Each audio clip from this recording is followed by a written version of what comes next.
Which ones? Hopefully that is coming through. Just waiting for it to come through on the live feed.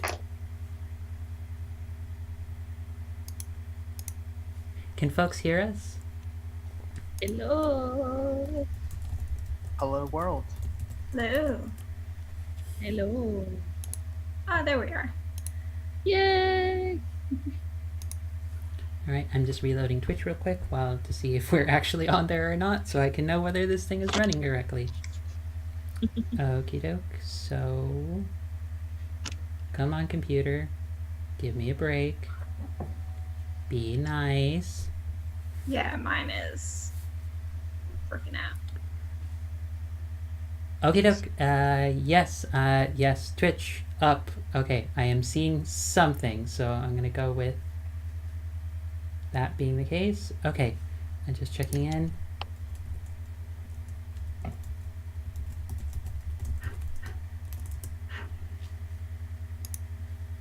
Okie doke, the mics are hot. Everyone should be on screen currently. Folks coming through? Hello. We're currently a little bit frozen on the screen. This is strange. I'm not certain why. I can see the mouse moving, so something's live, but something's not. Yeah. That's weird. I'm not quite certain why the cameras are frozen.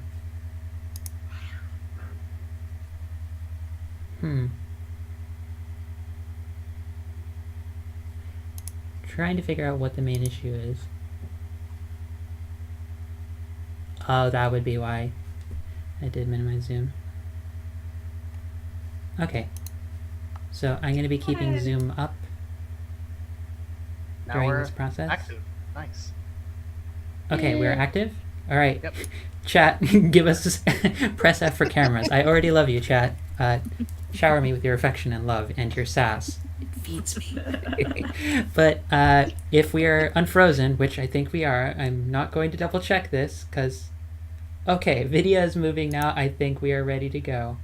And we refroze. Okay. I am not minimizing zoom in any way after this point.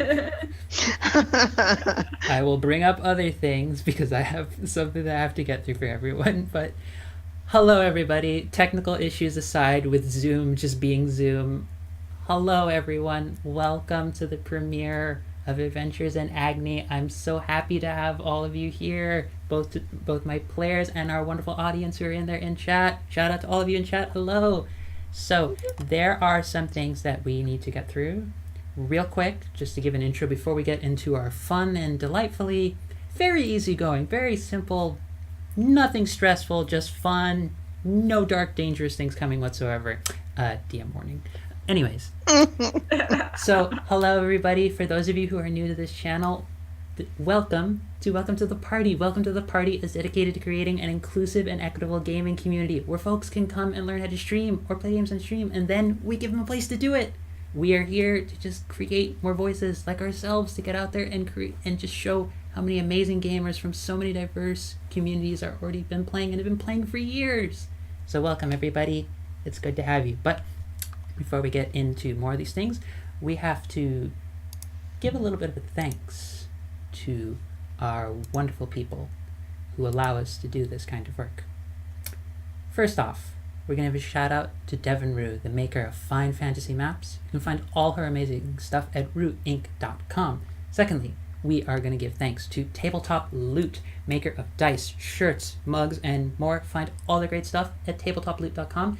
And of course, So Nerdwear, our official merch sponsor. Use the code WELCOME at checkout to get 10% off your next purchase at sonerdwear.com. So Nerdwear, it's what the nerds wear.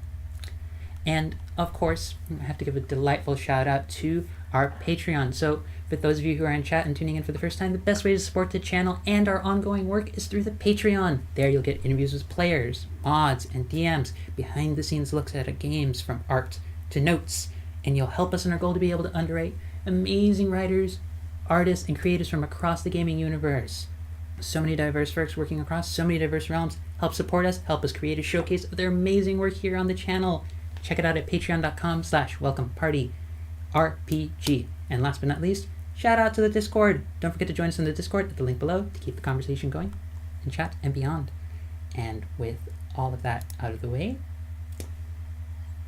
we are going to get into more and more of this.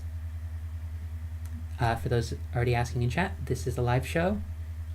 The video is still not cooperating at times, but I believe for the most part everything else is running just fine. If there's any little hiccups with the video, I'll be certain to keep an eye on it, or keep an eye on chat to let us know. They will be very quick on it, I'm certain.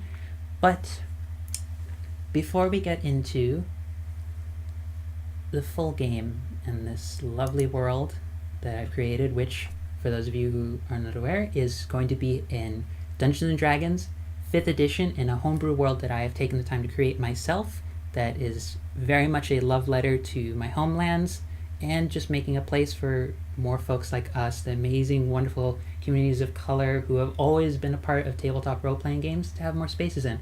And of course, the queer as fuck folks, because we've always been here, because we've always been awesome, so that's kind of a thing. We're always where awesome things are. It's just a fact of the world. You'll have to get used to that. I already did. But before we get into more of this, let's take a moment to sort of intro the world that all of you are stepping into for this evening. We begin with a world not started in light or shadow, but with fire and with flame. The first flame, lit by the divine phoenix known only as Ignis, a bird who breathed life into the very fabric of the universe, where at one point, throughout its many years of living, it became lonely and sought to create life and a family for itself. And so it split its own soul and birthed the very gods that slowly flourished and created the pantheons that we know today.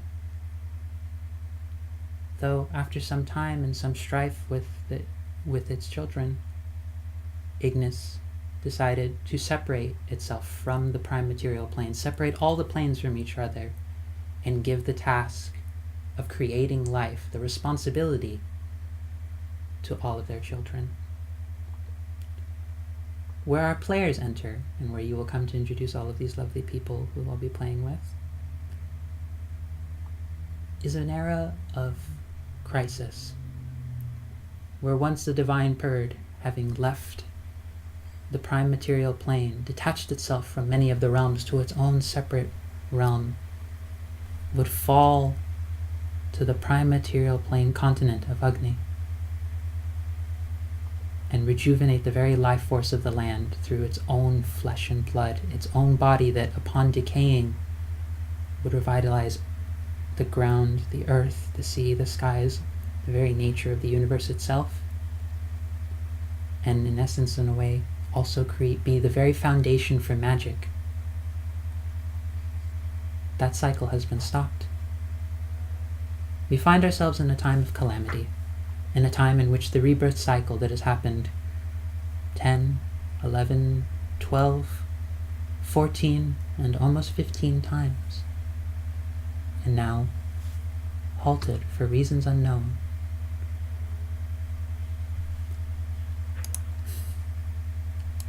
And so, as with many crises, various citizens and residents of the continent sought to react as people do during times of crisis. Some came together, some sought strife, some sought selfishness, some sought greed and harm and isolationism.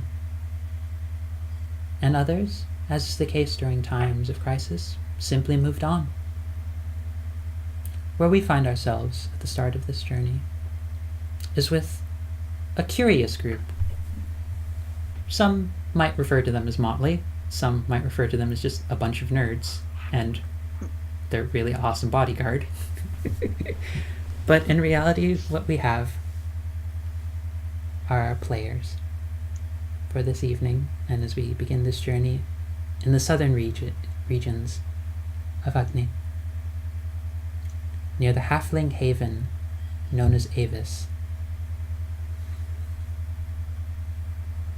Before we get into the city, its residents, and more of this world that you find yourselves in, I would like each of our players, one at a time, to slowly introduce what the town guard, or the head of this outside wall that you happen to see, this sort of fence. It's a way, it's sort of like a guard post, but it's more akin to like a medieval, like, you know, the little like security guard kind of post outside of like movie studios. It's more akin to that in terms of how shabby and small it kind of is. It's sort of a guard post and entrance to this mix of almost city village kind of state that you find yourselves in, and it's So kind of like not. so like the French castle in Holy Grail. Probably. I do not know that reference, but I'll say yes with the D. But so, you all are approaching, just all together as a group, people who at times are leaving behind dangerous and perhaps unsavory pasts, but have come together through various means and find yourselves met at the edge of this rather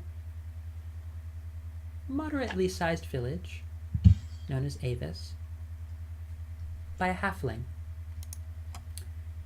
Though perhaps not the kind of halfling many of you are used to, or you would imagine with many who look into this fantasy world, where you might imagine a sort of hobbit kind of stand-in. This halfling is about 3.5 feet tall, penny brown hair pulled back into a ponytail, an outfit that's a mix between sort of tattered overalls, a dirt-stained tunic with sort of a U-dip, and a brown belt around very baggy leggings, green-brown eyes, deep, warm brown skin that is very apparent from the sweat and the massive amounts of just red tanning that this is someone who obviously works the fields. A stocky, taut build, except for a little bit of a punch. Very comfortable. And two rather interesting things that stand out about this halfling. Namely, one, there is a massive great axe on her back. And two, she is ripped to no end. Like, imagine bodybuilder, like top extreme. She's very ripped. She says, I'm sorry, y'all. I don't think I recognize all of you. Who might all of you be? And she sort of just gestures to the party and sort of asks if I would like you at this time, each of you, to introduce yourselves, give a rough physical description and sense of like kind of the vibes you give off to people, probably, at least in your own mind. And then we'll go from there. So, Bueller? You see this hobgoblin in rather resplendent but also very sort of eye-wateringly bright robes. They have an olive gray complexion, and under the hood it's very hard to tell whether they are male or female. They're very androgynous, and they look they sort of look at everything with a bit of a snooty air of like something smells. And Dee Dee, that is the name of my character, just looks down at the halfling and says, "Why, you do not recognize a mage from the college?" Do any of your other party members react before the guard gives a response?